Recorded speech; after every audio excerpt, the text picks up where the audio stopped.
人に会いたくない。何もかもどうでもいい。大切にしていたものが急に色を失った。これ、ただの疲れじゃないんです。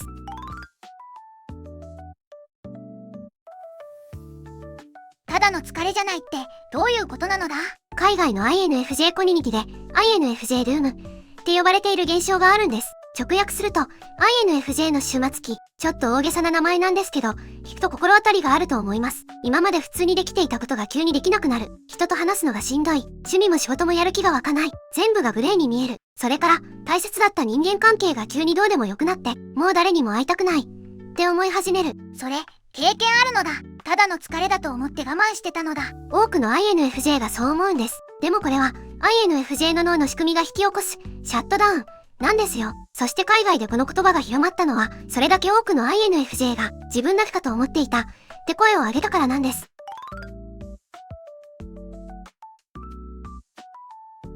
でも、なんで INFJ だけがこんなに深く落ちるのだ？人に会いたくない。一つは他者の感情をものすごく深く感じ取る力。もう一つは物事の本質や未来を見通そうとする力。この二つが同時に動くと何が起きるか。まず、周りの人の感情をどんどん受け取る。表面的な感情だけじゃなくて、相手が隠している気持ちまで。そこに本質を見抜く力が加わるのだ。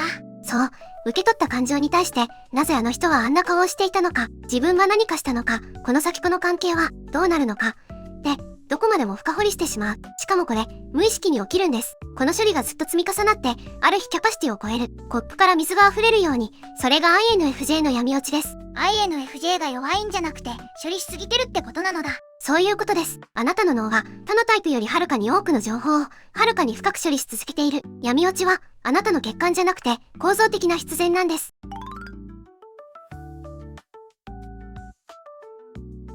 じゃあ具体的に何がきっかけで闇落ちが始まるのか3つ話しますね。1つ目は与えすぎて空っぽになった瞬間。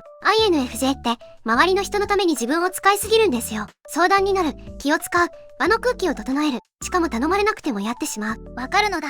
気づいたら相手のことばかり考えてるのだ。で問題は自分のエネルギーがどれだけ減っているかに気づきにくいこと。意識が常に外に向いているからまだ大丈夫って思っているうちに気づいたら空っぽになっている。2つ目は意味の喪失。INFJ にとって意味は生きるエネルギーそのものなんです。自分は何のために生きているのかが見えなくなった瞬間、一気に崩れる。しかも INFJ は本質を見抜く力があるから意味がないという感覚をどこまでも深掘りしてしまう。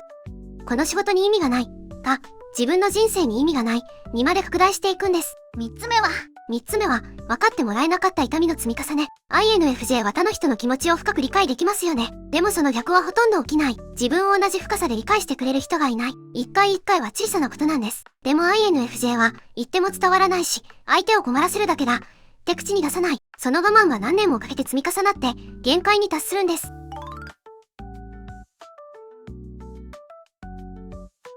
闇落ちに入った INFJ がさらに深みにはまるパターンがあります。一つ目の罠は迷惑をかけたくないからさらに孤立する。一番助けが必要な時に一番人から離れていくんです。辛い時ほど誰にも言えなくなるのだ。こんなくらい自分を見せたら迷惑をかけるって思ってしまうんですよね。で、孤立すると頭の中の深掘りが暴走しやすくなるから余計に闇が深くなる。二つ目の罠はこんな自分はダメだの自責ループ。INFJ は理想が高いから闇落ちしている今の自分と理想像の差に打ちのめされる。でも本当は構造的にそうなっているだけなのに自分の弱さのせいだと思い込んでしまうんです。三つ目は突然のドアスラムで関係を全部断ち切る。限界を超えると今まで大切にしていた人間関係を一気に遮断してしまうことがあるんです。僕、やったことあるのだ。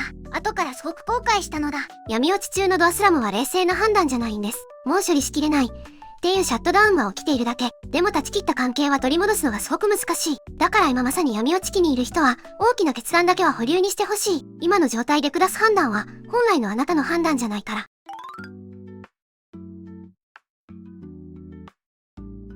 ここまで聞くと、じゃあどうすればいいのかって思いますよね。ここからは闇落ちから抜け出した INFJ が共通してやっていたことを3つ話します。ただ先に言っておくと、これはこれをやれば一発で治りますみたいな魔法の処方箋じゃないんです。魔法じゃないのだ。闇落ちからの回復ってある日突然元気になるんじゃなくて、暗い部屋の中で小さな光を一つずつ見つけていくようなプロセスなんですよ。だからここで話すのはその小さな光の見つけ方です。小さな光、引きたいのだ。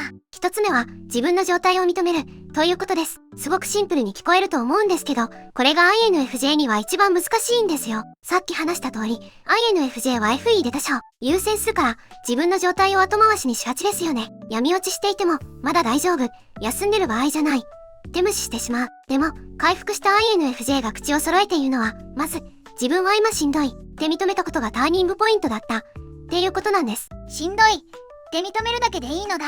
それだけでいいんです。解決策を考えなくていい。原因を分析しなくていい。ただ、今の自分はしんどいんだ。で、否定せずに受け止める。INFJ は NI で原因を分析したがるし、FE でこんなことで落ち込んじゃダメだって自分に言い聞かせたがるんですけど、まずはそれを全部やめて、ただ認める。これが最初の小さな光です。二つ目は何なのだ。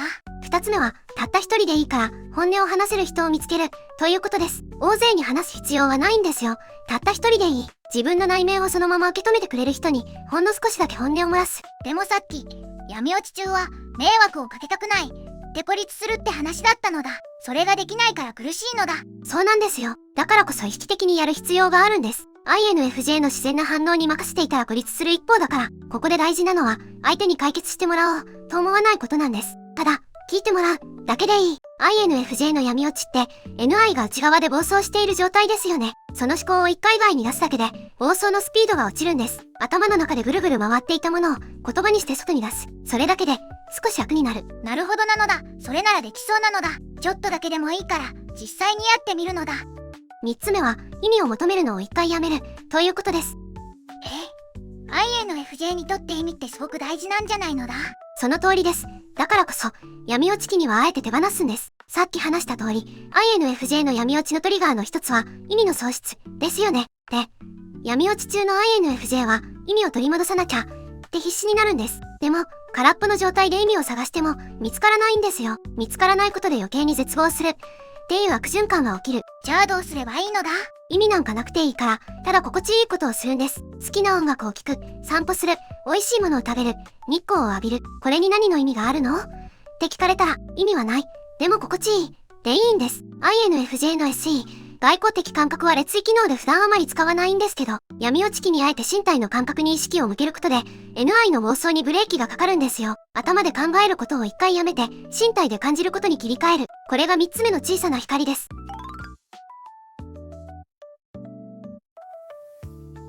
最後に、ここまで聞いてくれた人に伝えたいことがあります。なんだか大事な話な気がするのだ。闇落ちって悪いことだと思いますか？悪いことじゃないのだ。だってあんなに辛いのだ。辛いのは間違いないです。できれば経験したくないって思うのも当然です。でもね、闇落ちを通過した INFJ の人たちと話していて気づくことがあるんですよ。彼らには共通して、ある種の深みがあるんです。深み？闇落ちの前途後で INFJ は変わるんです。闇落ちの前の INFJ は他者のために自分を犠牲にしがちだった。みんなのためにが最優先で自分の限界を無視していた。でも闇落ちを通過した INFJ は自分の限界を知っている。自分を守ることの大切さを身をもって理解している。だから以前よりもずっと健全な形で人と関われるようになるんです。闇落ちしたから分かるようになることがあるのだ。あるんです。そしてもう一つ、闇落ちを経験した INFJ は同じ闇の中にいる人の気持ちが本当にわかるんですよ。表面的な大丈夫じゃなくて、闇の底から見上げた時の景色を知っているから、そこにいる人にちゃんと手を伸ばせる。INFJ の共感力ってもともと深いですよね。でも闇落ちを通過した後の共感力はそれとは質が違うんです。経験に裏打ちされた本物の深さがある。じゃあ闇落ちは無駄じゃなかったのだ。無駄なんかじゃないですよ。私はこれを INFJ の脱皮だと思っています。蛇が古い皮を脱ぐとき、すごく苦しいらしいんですよ。でも脱がないと新しい自分になれない。INFJ の闇落ちも同じで、古い自分、つまり自分を犠牲にしすぎていた自分、限界を無視していた自分、その皮を脱いでいるんです。脱皮の最中はとてつもなく辛い。でもその先には、もっと深くて、もっと強くて、もっと本当の自分がいる。だから今もし闇落ちの真っ最中にいる人がいたら、覚えておいてほしいんです。あなたは壊れているんじゃない。脱皮しているんです。なんか泣きそうなのだ。